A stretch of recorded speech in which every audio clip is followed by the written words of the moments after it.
So hello friends.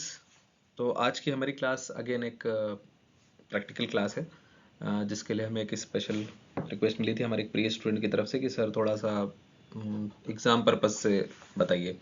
तो MLC क्या होती है, यानी कि मेडिको लीगल केस क्या होता है, एमएलआर कैसे और किन परिस्थितियों में बनाई जाती है, वो सारी बातें हम पहले कर चुके हैं।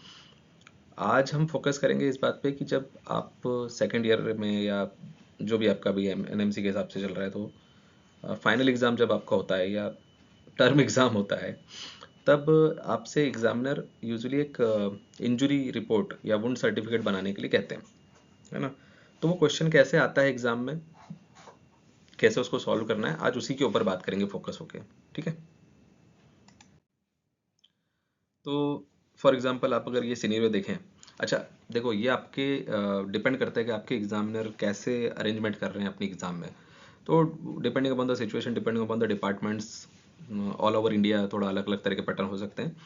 बट यूजुअली एग्जामिनर आपको एक केस सिनेरियो देंगे और आपसे कहा जाएगा कि एक, जैसे देखो यहाँ पे अगर आप पढ़ो इसको तो क्या लिखा हुआ है, prepare a medico legal injury report for this case, right imaginary data which is not provided to complete the report. So usually इस तरह से एक दे दिया जाता है, एक सिनेरियो दे दिया जाएगा, उसमें कुछ इंपॉर्टेंट चीज़ें दी होंगी, कुछ चीज़ें नहीं भी दी होंगी। वो ये चाहते हैं कि आप अपने हिसाब से थोड़े बहुत इमेजिनरी डाटा यूज़ करके कंप्लीट कर लें रिपोर्ट को। और फोटोग्राफ्स, जैसे इस केस में फोटोग्राफ्स दे रखे हैं, जैसे मैं अगर एग्ज़ाम ले रहा हूँ तो मैं पसंद करता हूँ कि मैं बच्चों को फोटोग्राफ्स दूँ साथ में, केस के रिलेवेंट फोटोग्राफ्स। पर कई जगह पे नहीं भी दिए होते हैं, तो जैसा भी आपके यहाँ पे सिचुएशन हो वैसे आपको थोड़ा सा हैंडल करना पड़ेगा। अगर नहीं है तो आपने वो भी इमेजिन करना है। यहाँ मैं चाहता हूँ कि बच्चे जो सामने दिख रहा है उसको देख के रिपोर्ट लिखें। तो दोनों तरह से हो सकता है। ठीक है, तो चलो फटाफट इसको सिनेरियो को पढ़ लेते हैं, है ना। क्या लिखा है? Miss Rani Gupta 30-year-old female was brought to ED emergency department on 11th August 2024 at 9 a.m. with alleged history of assault by his boyfriend using a knife 1 hour back. On arrival at ED, she was in severe respiratory distress and an actively bleeding wound was present over the right side of the neck region. Immediate resuscitative measures securing the airway, establishing IV access, and administration of fluid resuscitation were done. A rapid assessment reveals sign of significant internal bleeding and hemodynamic instability. Aggressive resuscitative efforts, including the administration of blood product and vasopressor supports, was started considering the rapidly deteriorating condition of the patient and emergency OT was planned for surgical experiment। ठीक है, तो ये scenario है और इस पे अभी हमें एमएलआर बनानी है। ठीक है, एक और सिनेरियो देख लेते हैं। इसको पॉज करके आप चाहो तो आराम से पढ़ना, है ना। मैं फटाफट पढ़ देता हूँ। जैसे फोटोग्राफ्स दे रखे हैं और एक सिनेरियो दे रखा है आपको। Mister Vimal Gupta 30-year-old male brought to ED on 11th August 9 a.m. with alleged history of RSA while riding his bike 1 hour back. On arrival to ED, तो देखो इसके पहले वाला फर्स्ट वाला केस उन्होंने असॉल्ट का सिनेरियो बनाया था। ये वाला जो सिनेरियो दिया है ये एक्सीडेंट का सिनेरियो दिया हुआ है कि बाइक चलाते हुए एक व्यक्ति का एक्सीडेंट हो गया है। So on arrival to the ED had an actively bleeding wound present over the left thigh, दिख रहा है ना। Immediate resuscitative measures securing airway, establishing IV access and uh, administration fluid resuscitation were done. A rapid assessment revealed sign of significant bleeding and hemodynamic instability. Aggressive research efforts, including the administration of blood product and vasopressor support, were started considering the rapid deterioration। ठीक है ठीक है ठीक है, इसको भी OT के लिए भेज दिया है। ठीक है, एक केस और देख लेते हैं। Prepared wound certificate for the case, imaginary data लिखना है। Mister Shiv Kumar 30-year-old male was brought to ED on 11th August 24 at 4 am with alleged history of assault। Again एक असॉल्ट का केस है, पहला वाला भी हमारा असॉल्ट केस था, दूसरा एक्सीडेंट का केस है, ये एक असॉल्ट का केस है फिर से, है ना। Assault by two unknown mobile snatcher using लाठी एंड चाकू 1 hour back। On arrival to ED, he was in severe respiratory distress and an actively bleeding stab wound was present over the left posterior chest region. Immediate resuscitative efforts measure securing the airway, establishing IV and administration of blood resuscitation were done. A rapid assessment revealed sign of significant internal bleeding, hemodynamic instability। मैं फटाफट बहुत speed से पढ़ रहा हूँ ना, थोड़ा जिसको लगे वो थोड़ा पॉज करके आराम से पढ़ लेना। ठीक है, तो ठीक है, कोई सिनेरियो दिया हुआ है, फट फट फट हम पढ़ लेते हैं क्या क्या उन्होंने इन्फॉर्मेशन दी है। और ओके, सो अब यहाँ पे मैं आपको एक बताता हूँ कि again there are two school of thoughts. कुछ टीचर्स ये करते हैं कि वो स्टूडेंट्स को एक फॉर्मेट देना पसंद करते हैं एग्ज़ाम में, कि बस आपने वो फॉर्मेट फिल करना है। कुछ जगह पे स्टूडेंट से उम्मीद की जाती है कि उसे सारी हेडिंग्स पता होंगी और अंडर दैट हेडिंग्स वो इंजरी रिपोर्ट बनाएंगे। ठीक है, और दोनों ही के अपने अपने फायदे हैं, अपने अपने नुकसान है, प्रोस एंड कॉन्स दोनों के हैं। जो ये सोचते हैं, जो स्कूल ऑफ थॉट का कहना है कि नहीं आपने ये देना चाहिए, फॉर्मेट देना चाहिए साथ में, उनका कहना है कि भाई क्यों रटना है, वैसे भी फॉर्मेट अवेलेबल होते हैं जब वो प्रैक्टिस में जाते हैं। और दूसरा जो स्कूल ऑफ थॉट है उसका कहना है कि भाई अल्टीमेटली तो फॉर्मेट मिलना ही है ना, पर अगर आज हम एग्ज़ाम में या प्रैक्टिस के दौरान, जब अभी ये प्रैक्टिस में है, तब अगर हम उन्हें बनाने के लिए बोलेंगे तो वो ज़्यादा मेटिकुलसली उसको पढ़ेंगे, एटलीस्ट फॉर्मेट को लिखा क्या है, नहीं तो ज़िंदगी भर उसको कभी पढ़ेंगे भी नहीं कि फॉर्मेट में लिखा क्या है। ठीक है, पर खैर चलो, तो इस तरह का एक फॉर्मेट होता है, या तो दिया गया या आपने बनाना है, इसमें ज़्यादा बहुत ज़्यादा टेंशन लेने वाली बात नहीं है ना। सो ऊपर, सबसे ऊपर अपने हॉस्पिटल का नाम लिखो, एक सर्टिफिकेट नंबर लिख दो इधर, है ना, name of hospital, medico legal examination report, ऐसा ऊपर हेडिंग डाल दो। इसको तुम चाहो तो मेडिको लीगल इंजुरी रिपोर्ट भी लिख सकते हो, है ना, वो कोई दिक्कत नहीं उससे। सर्टिफाइड दैट आई मतलब अभी आपकी बात हो रही, सबसे पहले आपकी डिटेल आएगी, आपने आपका designation have examined this person, जो भी उस पर्सन का नाम है, एग्जाम दे रखा है सिनेरियो में, उसकी एज लिखना है, वो सन डॉटर ऑफ, उसका ऑक्यूपेशन, रेसिडेंट ऑफ, उसका एड्रेस लिखा, कितनी तारीख को कितनी बजे आपने किया, कोई रिक्वेस्टेड बाय था, कोई ब्रॉड बाय था, कोई लेके आया था पुलिस वाला या जो भी है, तो वो डिटेल्स यहाँ भर देना है। तो ठीक है, इसको याद रखो तो ठीक है, नहीं तो मैंने आपको पहले ही बताया हुआ मेडले पर आ चुका है हर जगह मेडले पर में ही बनने वाला है, तो आपने जब आप मेडले पर में जब करोगे लॉगिन इन फ्यूचर, तो ऑटोमेटिक आपकी डिटेल तो सबसे पहले शुरू में आ ही जाएंगी। ठीक है, और उसके बाद ये जो सारी डिटेल्स हैं जो अभी इसमें दे रखी हैं, कितनी तारीख को बनाया, क्या बनाया, ये भी सब आपने जस्ट उसमें वो फेसबुक की तरह जस्ट जैसे आप डाटा फिल करते हो उसमें, वैसा बस फिल करना रहेगा धड़ धड़, और हो जाएगा काम आपका। ठीक है, अगला है उसमें कंसेंट फॉर द एग्जामिनेशन। तो आपने जिसका आप कर रहे हो मेडिको लीगल एग्जामिनेशन, जिसकी बना रहे हो एमएलआर, उसका एक कंसेंट भी आपने भरना होता है, तो इसको भर दो। अभी कंसेंट के ऊपर अभी आज की क्लास में बात नहीं करूंगा, क्योंकि आज का फोकस हमारा है इंजुरी रिपोर्ट बनाना। कंसेंट पे अलग से बात करूंगा ठीक है, so name and signature, date of the time of consenting party, name signature date of witness, और ये उसके आइडेंटिफिकेशन मार्क। अगेन देखो, ये कंसेंट फॉर एग्जामिनेशन एक अपने आप में क्लास है, आइडेंटिफिकेशन मार्क अपने आप में एक दूसरी क्लास है, ये दोनों करेंगे कभी डिस्कस इनको, अभी फिलहाल आगे बढ़ते हैं।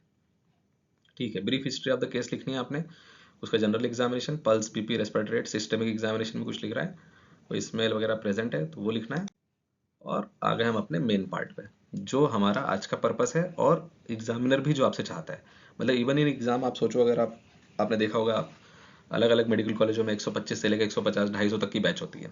हम्म, तो जब एग्जामिनर, और एग्जामिनर आपसे बहुत सारी एक्सरसाइज करवाते हैं, इंजरी रिपोर्ट उसमें से सिर्फ एक एक एक्सरसाइज है, तो जब कॉपी चेक हो रही होती है ना, तो एग्जामिनर का दिमाग कहाँ रहता है, कॉपी में क्या ढूंढ रहा होता है। इस एक्सरसाइज में एग्जामिनर ढूंढ रहा होगा कि आपने इंजुरी का डिस्क्रिप्शन अच्छे से लिखा है या नहीं। तो जैसे अब ये फॉर्मेट है, और आपने इस फॉर्मेट में इसको बनाना है एग्जाम में, या फिर दे रखा हो तो ठीक है, नहीं हो तो एटलीस्ट ये आपको याद होना चाहिए कि जब मैं इंजुरी का डिस्क्रिप्शन लिखूंगा एग्जाम में, तो क्या क्या लिखूंगा, तो टाइप लिखूंगा, उसका साइज एंड शेप लिखूंगा, उसकी साइट लिखूंगा, बॉडी पे कहाँ लोकेटेड है मतलब, है ना, उसकी मार्जिन्स कैसी हैं, उसकी एजेस कैसी हैं, उसका कलर कैसा है, उसकी एज का मैं कुछ कमेंट कर पा रहा हूँ क्या, और उसका नेचर सिंपल है या ग्रीवस है, उसका नेचर पे कमेंट करना, और कुछ रिमार्क हो तो वो लिखना है। ठीक है, और फिर उसके बाद लास्ट में आप ओपिनियन देंगे अपना, जो भी आपको एमएलआर में ओपिनियन देना है, फिर ये डिस्पोजल करना है। ठीक है, ये लाइन लिखिए लिखिए, नहीं तो प्लेस डेट लिख के अपना सिग्नेचर डेसिग्नेशन फिर से लिख के, और रिपोर्ट आपकी कंप्लीट हो गई। ठीक है, अब वापस से अब इसे एक एक सिनेरियो में जो जो जो इम्पोर्टेंट बात है कि कैसे उसको डिस्क्राइब करना है, उस पर बात कर लेते हैं। तो जैसे ये वाला केस है, अब इसमें देखो क्लियरली एग्जामिनर आपसे 3 इंजुरीज एग्जामिनर ने दे रखी है, और अगर आप अभी थोड़ा क्या है कि ये यूट्यूब पे होने के कारण मैं बहुत ज़्यादा बड़ा करके या बहुत ज़्यादा इस पिक्चर्स को ये मैंने क्रॉप कर दिया है काफ़ी ज़्यादा, सो दैट कोई इशू नहीं हो फालतू का, नहीं तो वो मेरे वीडियो को बैन कर देगा वो उस पर कि, है ना। तो खैर है ना, तो देखो जैसे अब यहाँ पे क्या है, miss Rani Gupta 30-year-old female was brought to ED. ठीक है, alleged history of assault with boyfriend using a knife. तो इसमें देखो एग्जामिनर क्या चाहता है, एग्जामिनर ने आपको ये बता दिया कि एक फीमेल है ना, 30-year-old फीमेल है, और उसको ईडी में लाया गया है। असॉल्ट की, क्लियर कट असॉल्ट की हिस्ट्री है with use of knife just 1 hour back, है ना। किसने असॉल्ट किया उसका भी पता है पहले से कि किसने किया हुआ है। On arrival to ED she was in severe respiratory distress, actively bleeding wound was present over the right side of neck region. अब इसमें से ये देखो इन्फॉर्मेशन उठाओ कि आप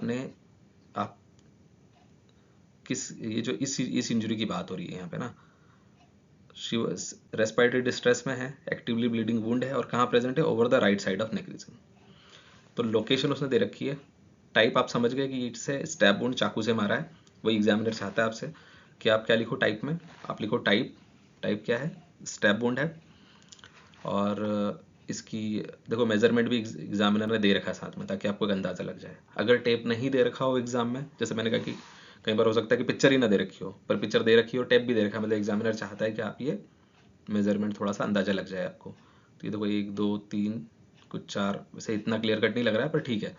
अगर आप 3 या 4 सेंटीमीटर का इसका स्टेप वुंड का विड्थ है ना, विड्थ है, क्या बोले उसको, स्टेप वुंड में गहराई होती है, लंबाई होती है, चौड़ाई होती है। विड्थ नहीं, मतलब उसकी जो लेंथ है, स्टेप वाली लेंथ, वो कितनी है, 3.5 या 4 सेंटीमीटर है। जैसे भी इसमें जो भी एग्जैक्ट आपको, अगर एग्जैक्ट आ रही है तो ठीक है, नहीं तो कोई बात नहीं, वो है। और विड्थ कितनी है, कुछ mm में है, उतना ही अंदाजा लिख दो, 3 mm अभी फिलहाल के लिए। मैं एग्जाम पर्पज से बात कर रहा हूँ, है ना। जब अगर एक एक्चुअल MLR बनानी होगी तो उसमें तो आपने ये सारा काम बहुत मेटिकुलसली करना है, ठीक है। क्योंकि ये क्या है, स्टेप वुंड है, स्टेप वुंड की आप जो लेंथ ले रहे हो और जो विड्थ ले रहे हो, उसी से उसका वेपन मैच होगा ना। तो इसलिए ये आपको बहुत मेटिकुलसली करना है काम एक्चुअल MLR बनाते टाइम। पर अभी एग्जाम पर्पज से बात कर रहा हूँ MBBS स्टूडेंट्स के लिए, ठीक है। तो और एक चीज़ आप देखो यहाँ पे क्या किया है, ये वुंड को एग्जामिनर कोशिश कर रहा है, मतलब जो, सॉरी एग्जामिनर नहीं, जो भी इसको एग्जामिन करने वाला पर्सन है, जो भी डॉक्टर एग्जामिन कर रहे हैं, जिनका ये फोटो लिया गया है, वो क्या कर रहे हैं, वो कोशिश कर रहे हैं एजेस, ये दोनों जो हैं, क्योंकि स्पिंडल शेप हो जाता है ना स्टेप वुंड, तो उसको चिपका के ही इज ट्राइंग की एग्जैक्ट लेंथ आ पाए इसकी, ठीक है। क्योंकि वही चाकू की सब जो चाकू से मैच किया जाएगा जब उसको वेपन से, है ना, तब काम आएगी। तो ये लेंथ आपने नाप ली 3.5-4 सेंटीमीटर, और इधर की विड्थ ले ली जो भी आ रही है आपकी 3 mm 4 mm। तो आपको क्या पता चल गया, एक तो साइट है, साइट तो एग्जाम इसमें दे भी रखी है और दिख भी रही है, actively bleeding wound was present over the right side of neck reason. और तो लोकेशन आ गई, और क्या रह गया हमारा,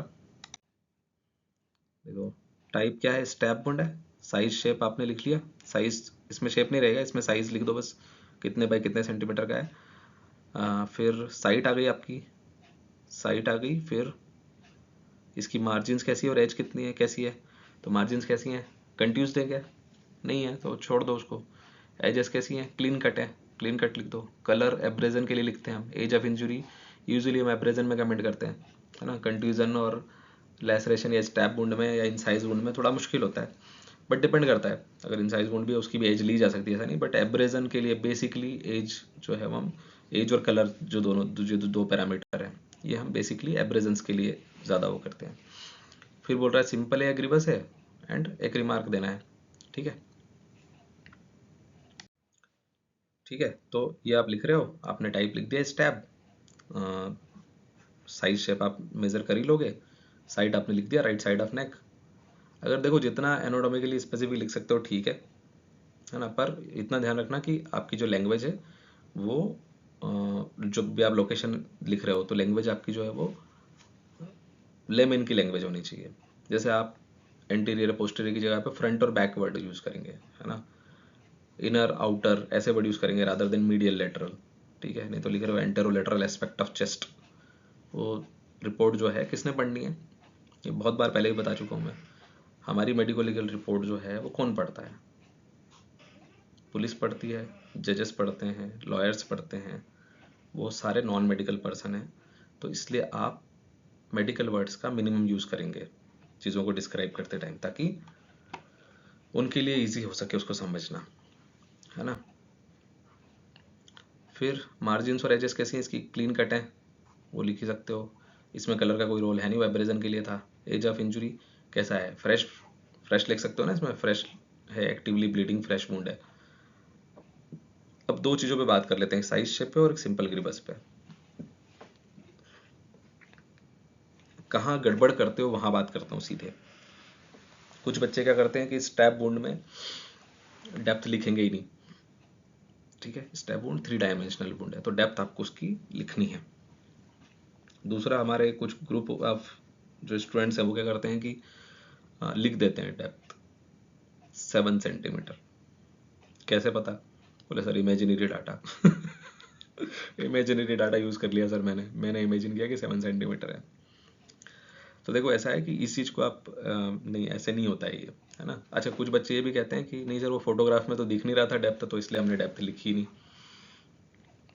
तो पहली चीज तो आप ये नहीं याद ध्यान रखनी है कि जब भी स्टैब वुंड की बात होगी, है ना, तो स्टैब वुंड को हम क्या बना रहे हैं, एमएलआर बना रहे हैं। हमारे सामने एक पेशेंट है ना, तो उसकी जो डेप्थ है उस वुंड की, वो हम प्रोब करके तो नापेंगे नहीं, है ना। नापने के लिए प्रोब तो नहीं डालेंगे ना अंदर, तो फिर डेप्थ हमें पता कैसे चलेगी? डेप्थ तो लिखनी है, 3 डायमेंशनल वुंड है, तो डेप्थ लिखेंगे हम आंखों से। बोले अच्छा सर आंखों से ना, आंखों से मेजर कर लेना है, आंखों आंखों में। आंखों से मेरा मतलब है आप ऑब्जर्व करोगे। ऑब्जर्वेशन कैसा होता है? ऑब्जर्वेशन ऐसा होता है कि आप जब उस वुंड को ट्रीट कर रहे हो, तभी तो एमएलआर कौन बनाता है? वही बनाता है जिसने पेशेंट देखा है, जिसने पेशेंट को ट्रीट किया है ना, जिसने वुंड्स एक्चुअली देखे हुए अपनी आंखों से, वही डॉक्टर तो मेडिको लीगल रिपोर्ट बनाता है। तो आपने जब अपनी आंखों से देखे हुए, आपने उसको वुंड को ड्रेस किया है, आपने ड्रेसिंग की है उसकी, या जो भी वुंड केयर भी की है आपने, तो आपको पता होता है, आपने वुंड को देखा होता है कि कितना गहरा है वुंड। गहरा कैसे पता चलता है? क्या दिख रहा है अंदर? इंसाइज वुंड में भी ये चीज़ काम आएगी, और लेसरेटेड वुंड में भी, और स्टैब वुंड में तो काम आती ही है कि अंदर क्या दिख रहा है आपको। क्या ये वुंड मसल तक गया है? क्या ये वुंड बोन तक गया है? सपोज पेरिटोनियल कैविटी के ऊपर, मतलब सॉरी एब्डोमेन के ऊपर एक है, स्टैब वुंड है, ठीक है, और उसमें से ओमेंटम बाहर जहाँ करी है वुंड में से, तो क्या इसका मतलब ये नहीं है कि ये वुंड जो है पेरिटोनियल कैविटी डीप है? हुँ? देखो यहाँ पे देखो ध्यान से, इसने दे रखी है डेप्थ, एग्जामिनर ने दे रखी है डेप्थ। कैसे दे रखी है? सीवियर रेस्पिरेटरी डिस्ट्रेस में एक्टिवली ब्लीडिंग वुंड तो प्रेजेंट ही है राइट साइड नेक पे, सीवियर रेस्पिरेटरी डिस्ट्रेस हो गई उसको। या नेक पे वुंड लगने से रेस्पिरेटरी डिस्ट्रेस कैसे हो गई है? कुछ तो कटा है ना अंदर का, उसका ट्रेकिया वगैरह कट गया होगा उसके कारण से, ठीक है। तो मतलब गहरा वुंड है, तो आप उसी हिसाब से उसकी डेप्थ लिखेंगे। तो क्या लिखें सर? ट्रेकिया डीप लिख दो, एग्जाम ही तो है, क्या फर्क पड़ता है। चलो दूसरी बात है सिंपल और ग्रीवस। तो हमारे कुछ स्टूडेंट्स जो हैं वो बड़े प्यार से यहाँ लिख देते हैं सर सिंपल है। कैसे? जैसे सर ग्रीवस का कोई क्लॉज बैठ ही नहीं रहा। कैसे नहीं बैठ रहा? तो गिनाना शुरू करते हैं। ग्रीवस हर्ट तो हमने पढ़ाया था अच्छे से, और बताया भी था कि ग्रीवस हर्ट हम क्यों पढ़ रहे हैं, है ना। BNS 116 क्यों पढ़ रहे हैं हम? क्योंकि हमको MLR बनानी थी, और MLR में ये नेचर ऑफ इंजुरी डिसाइड करना था। तो वो बोलेंगे कि सर ग्रीवस तो नहीं है क्योंकि इमेस्कुलेशन नहीं है, आई पे कुछ नहीं हुआ, ईयर पे कुछ नहीं हुआ, ऐसे क्लॉज गिनाते जाएंगे, सारे क्लॉज गिना देंगे। लास्ट क्लॉज क्या था? क्या है उसकी लाइफ इंडेंजर नहीं हुई है जिसको ये वुंड लगा हुआ है? तो एक स्टूडेंट ने ऐसे मुझे बड़ा मज़ेदार जवाब दिया था। बोले सर वो 15 डेज वाला क्लॉज बैठ नहीं बैठ रहा। लास्ट क्लॉज के लिए उसको सिर्फ इतना याद था, कोई इंडेंजर लाइफ वगैरह कुछ याद नहीं था, सिर्फ इतना याद था कि 15 डेज है लास्ट वाले क्लॉज में। तो बोले सर आज ही का केस है, यूजुअली डेट, एग्जाम वाली डेट ही हम इसमें लिख देते हैं ताकि बच्चे कंफ्यूज नहीं हो। तो कहता है कि सर 15 दिन तो हुए नहीं पेशेंट को अभी। तो तो माय क्वेश्चन वाज कि अगर बेटा वो 3 दिन में मर गया तो बोले सर फिर ग्रीवस हर्ट नहीं हुआ। तो पेशेंट अगर 3 ही दिन में मर गया तो ग्रीवस हर्ट नहीं हुआ, 15 दिन रहना चाहिए, है ना। ऐसा नहीं है, ठीक है। इंडेंजर हुई है life, this is clear cut grievous injury यार, इंडेंजरिंग है लाइफ, ठीक है। देखो यहाँ पे आप आगे देखो क्या लिखा हुआ है, इमीडिएट रिसस्टिट्यूटिव मेजर करने पड़ रहे हैं आपको, एयरवे आईवी सब ये सब करना पड़ रहा है ना। और क्या लिखा हुआ है? ये सब क्यों दे रखा है? ये सारी डिटेल इसीलिए तो दे रखी थी कि आप नेचर ऑफ इंजरी डिसाइड कर पाओ कि इस इंजरी का नेचर ग्रीवस देना है ना। एग्जामिनर देखो तो कितना लिखा है, सिग्निफिकेंट इंटरनल ब्लीडिंग हुई, हीमोडायनेमिकली। अरे भाई, आपकी चोट से बंदा हीमोडायनेमिकली अनस्टेबल हो गया है और आप कह रहे हो कि नहीं ग्रीवस नहीं है। हाँ, ऐसे ब्लंडर नहीं करना एग्जाम में, ठीक है। रिमार्क में डाल दो कुछ, देखो लिखा हुआ है OT was plans for surgical exploration वगैरह सब, ठीक है। तो एक इंजरी तो आपकी ये हो गई, 2 इंजरी और हैं यहाँ पे। अब देखो ये इंजरी क्या है, ये थोड़ी सी एक ये कुछ ऐसा वुंड है जो इसको कह सकते हैं बहुत ही सुपरफिशियल इनसाइज वुंड है ये। अब ये इतना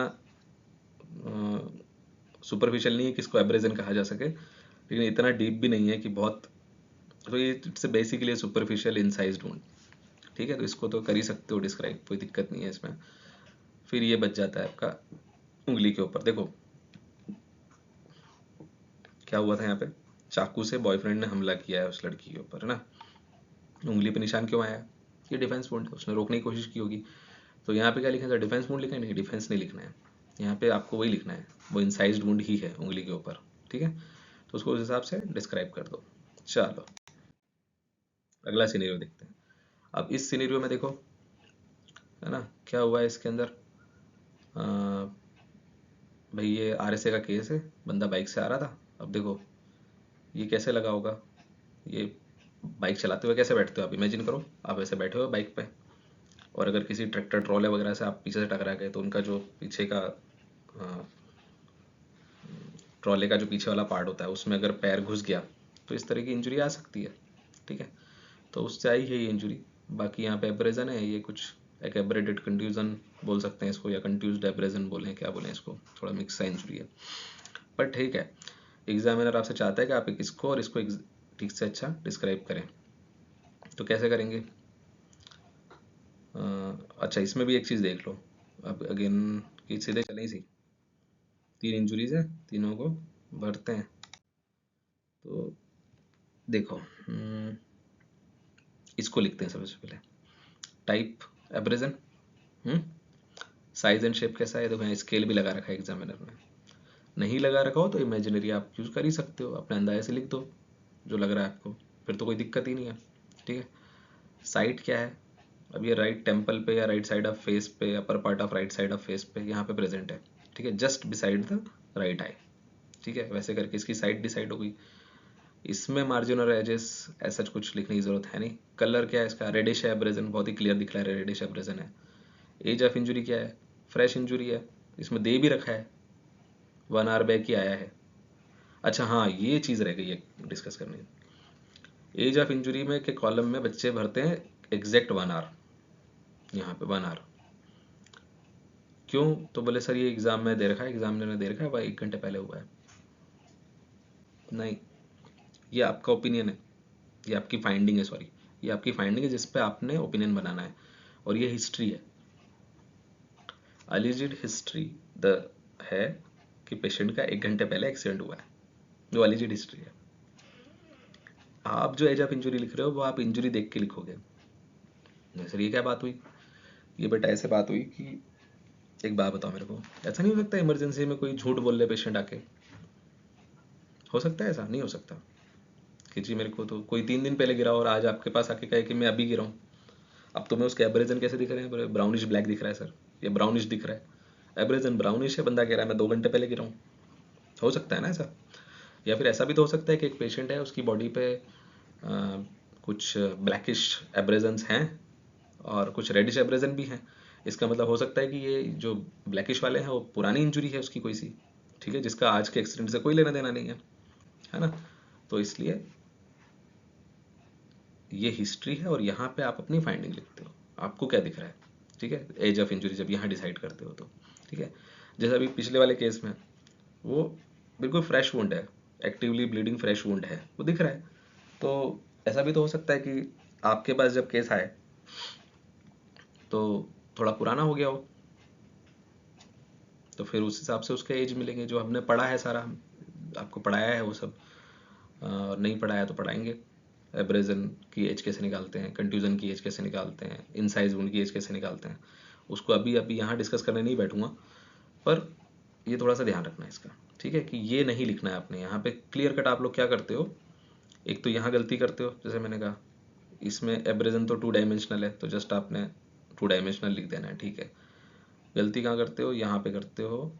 एक तो इसमें डेप्थ में गड़बड़ करते हो, डेप्थ लिख देते हो कुछ तो भी, और यहाँ पे गड़बड़ करते हो, क्या करते हो, एज ऑफ इंजुरी जब पूछे आपसे तो आप 1 घंटा बोलते हो। 1 घंटा आपने नहीं बोलना, आपने क्या बोलना है, आप बोलोगे रिसेंट है इंजुरी। ये रिसेंट इंजुरी तो है ना, इतना तो क्लियर है। हमने वही बात करनी है जो हम साइंटिफिकली कह सकते हैं। तो साइंटिफिकली इस वुंड को देख के क्या कह सकते हैं, फ्रेश वुंड है भाई, अभी अभी लगा है, एक्टिवली ब्लीड भी कर रहा है, दिख रहा है फ्रेश वुंड है, तो फ्रेश है। पर 1 घंटा कैसे। अच्छा, और अगर कोई किसी स्टूडेंट को ऐसा लग रहा है कि नहीं सर लिख भी दिया 1 घंटा तो क्या फ़र्क पड़ता है, फ्रेश या रिसेंट और 1 घंटा एक ही तो बात है। तो ये बताओ मुझे कि आप साइंटिफिकली, अगर आपसे किसी ने कोर्ट में, अगर आपसे कल को पूछ लिया वकील ने कि डॉक्टर साहब ये इंजुरी आपने लिखा है कि ये एब्रेजन 1 घंटा पुराना है, 1.5 घंटा पुराना एब्रेजन कैसा दिखता है, 2 घंटे पुराना एब्रेजन कैसा दिखता है, 2.5 घंटे पुराना एब्रेजन कैसा दिखता है, कैसे बताओगे। 1 घंटे पे ऐसा दिखता है, 45 मिनट पे कैसा दिखता है, ऐसा कुछ है क्या, नहीं है ना। तो फिर एग्जैक्ट टाइम नहीं देना है ना हमको। इस हिस्ट्री से सिर्फ हमको ये लग रहा है कि हाँ ठीक है, मुझे भी लग रहा है कि ये इंजरी रिसेंट है और हिस्ट्री भी उसी डायरेक्शन में जा रही है, तो सब कोइंसाइड कर रही चीज़ें, तो ठीक है, फिर चल रहा है, ठीक है। सिंपल और ग्रीवस, अब ये क्या है, एब्रेजन है, एब्रेजन सिंपल इंजुरी होती है, वो हील हो जाती है विदाउट एनी स्कारिंग, ठीक है। ये वाला जो है ना थोड़ी कंफ्यूजिंग इंजुरी है। बेसिकली ये एक इम्पैक्ट एब्रेजन और कंट्यूजन मिक्स हो गया है यहाँ पे, ठीक है। तो आप इसको देखो, एमबीबीएस लेवल पे आप इसको कंट्यूजन भी लिखोगे तो भी मैं आपको पूरे नंबर दूंगा, आप इसको इम्पैक्ट एब्रेजन लिख दोगे तो भी मैं नंबर दे दूंगा आपको, ठीक है। उतना ज़्यादा हम ऐसी कंपिटेंसी की उम्मीद नहीं करते हैं एमबीबीएस से कि वो हर चीज़ में बिल्कुल बहुत अच्छे से वो हो जाएगा, और वैसे भी फोटोग्राफ्स में देख के उतना अच्छा समझ में आता नहीं है, तो जितना भी आप लिखोगे ठीक है। गलती बस नंबर कहाँ कटते हैं, जब आप ये ब्लेंडर करते हो, यहाँ डेप्थ नहीं लिखी या फिर लिख दी एग्जैक्ट डेप्थ लिख दी, और यहाँ पे साइड जो है वो आपने लिख दिया anterior aspect of right chest, नहीं चलेगा, है ना। ऐसा मेडिकल जो ऑर्गन्स वगैरह यूज़ नहीं करने हैं। मार्जिन्स और एजेस का ध्यान रखना है, एजेस क्लीन कट है तो लिखो। इसमें क्या है देखो, इसकी एजेस कैसी हैं, ये दिख रही है कंट्यूज्ड, मार्जिन्स कंट्यूज्ड है ना। एजेस कैसी हैं, इरेगुलर है, और टिश्यू ब्रिजेस प्रेजेंट है, वो सब लिखो ना यहाँ पे। ये लिखो lacerated wound present over outer front aspect, front और outer aspect of the left thigh, ठीक है। वो वैसे लिख दो यहाँ पे, कलर लेसरेटेड में कुछ कलर लिखने की जरूरत है नहीं। Age of injury again recent लिखोगे, और सिंपल है कि ग्रीवस है ये तो ग्रीवस की किसी क्लॉज में आ ही नहीं रहा है, तो आ ही नहीं रहा है तो सर कैसे होगा, ऐसे होगा। अरे बेटा ये इतना लंबा क्वेश्चन क्यों बनाया है? सीधे लिख देता ना यहाँ पे बस कि 1 घंटे पहले आया, बनाओ एमएलआर। ये इतना लंबा चौड़ा क्यों लिखा है ये, administration of blood product vasopressor started, है ना, रेपिडली डिटेरियोरेटिंग कंसिडर करके उसको सर्जिकल रिपेयर के लिए भेजना पड़ रहा है। यहाँ क्या लिखा हुआ है, significant bleeding, hemodynamic instability, again the examiner wants you to go in that direction कि पेशेंट की लाइफ इन डेंजर हो गई है, 8th क्लॉज फिट बैठ गया है, ये ग्रीवस इंजरी है, खत्म, ठीक है। चलो अगला क्वेश्चन, फिर ये दिया था आपको मोबाइल स्नैचिंग वाला सिनेरियो, जिसमें भी सेम ही है। यहाँ पे क्या है, स्टेप वुंड है, एक एक स्टेप वुंड यहाँ है, दूसरा यहाँ है, और एक ये एब्रेजन है, ठीक है। तो इनको डिस्क्राइब कर दो, इसके अंदर कैसे करोगे। ये वाला देखो अगेन, यहाँ से स्केल अगर आपको एग्जाम में ठीक से दिख जाए तो नाप दो, 1 2 3 4 4 सेंटीमीटर का है ना, 4 क्रॉस जो भी आपका 0.2 mm बनेगा यहाँ पे, क्योंकि स्केल इधर से तो रख के दिखाया नहीं ना, तो वो थोड़ा इमेजिन कर लो। डेप्थ देखो, फिर अब यहाँ डेप्थ ढूंढोगे, ये चेस्ट पे है, कहाँ है, बैक ऑफ बैक है, लेफ्ट साइड के बैक ऑफ चेस्ट पे है। तो ईडी में आया पिछड़ा, arrival to ED, severe respiratory distress, actively bleeding root present over left posterior chest region, तो वो दिखा ही हुआ है, लेफ्ट बटक पे भी है एक, है ना। और सीवियर रेस्पिरेटरी डिस्ट्रेस में इसका मतलब लंग इन्वॉल्वमेंट हुआ है, और क्या, सीधी सी बात है ना। तो इसकी डेप्थ कैसी जाएगी, चेस्ट कैविटी डीप कर दो इसको यहाँ पे, तो यहाँ आपको नंबर मिल जाएंगे अच्छे। फिर अगेन मार्जिन से इसमें कोई कंफ्यूजन वगैरह तो है नहीं, लेकिन एजेस कैसी हैं, क्लीन कट है, तो उसके बारे में बात कर लो। इसमें कुछ कलर में फिर एब्रेजन पे कमेंट करना है सिर्फ, लेकिन एब्रेजन का कलर इतना अच्छा दिख नहीं रहा है इस फोटोग्राफ में, तो थोड़ा सा जैसा दे रखा है फ्रेश का, फ्रेश के हिसाब से बना दो, है ना। एज ऑफ इंजरी सारी रिसेंट रिसेंट जाएंगी, और ऑब्वियसली ये दोनों ग्रीवस हैं और ये जो एब्रेजन है ये सिंपल है, ठीक है। इसमें भी देखो वैसे ही है, रैपिड असर revert sign of significant internal bleeding, haemodynamic instability, और एग्रेसिव रिसर्च एफर्ट्स किए हैं, इमरजेंसी ओटी प्लान की है, सेम ही सिनेरियो दिया हुआ है, ठीक है। तो 3 सिनेरियो आपको पढ़ा दिए मैंने अभी, बहुत ही सिंपल है। तो इस टॉपिक पे अगर आप टाइम लगाते हैं तो वर्थ है, क्योंकि आफ्टर एमबीबीएस अगर आप एज एमओ काम करते हैं किसी भी ब्रॉड स्पेशलिटी में, स्पेशली सर्जिकल साइड की ब्रांचेस में अगर आप रहते हैं, तो इंजरी रिपोर्ट तो बनानी ही बनानी है ना।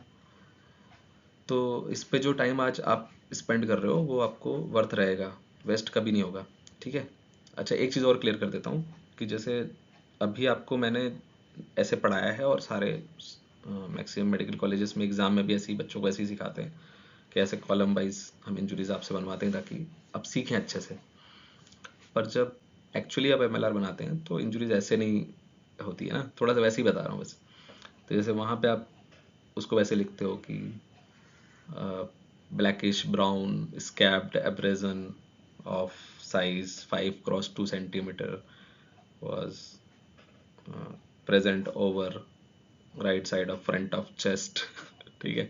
ऐसे एक ल्यूसिड सी बढ़िया सी लैंग्वेज बना के लिखते हो, रादर देन ऐसे कॉलम्स बनाने के, है ना। और लास्ट में उस पर फिर ओपिनियन में लिखते हो उस चीज़ को, जो नेचर जो हम यहाँ से यहीं पे लिखवा रहे हैं ना साइड में कॉलम में, वो जो नेचर या जो एज ऑफ इंजरी और नेचर ऑफ इंजरी जो है उस पर जो आप कमेंट है अलग से वहाँ पे करते हो कि इंजरीज कैसी है तो रिसेंट है, और कैसी है तो बोले सिंपल है, ग्रीवस है तो injury number 1 2 3 are simple and 4th is grievous in nature, इस टाइप से, ठीक है। वो अभी भी आप इसमें भी अभी ओपिनियन में लिखोगे तो एक साथ लिख सकते हो, कॉलम में पहले सारी इंजरीज एक बार कर दी और फिर उसके बाद लास्ट में ओपिनियन में वो कर दिया, उसका नेचर जो है वहाँ पे लिख दिया कि इंजरी नंबर कौन कौन सी ग्रीवस है, कौन सी सिंपल है, ठीक है।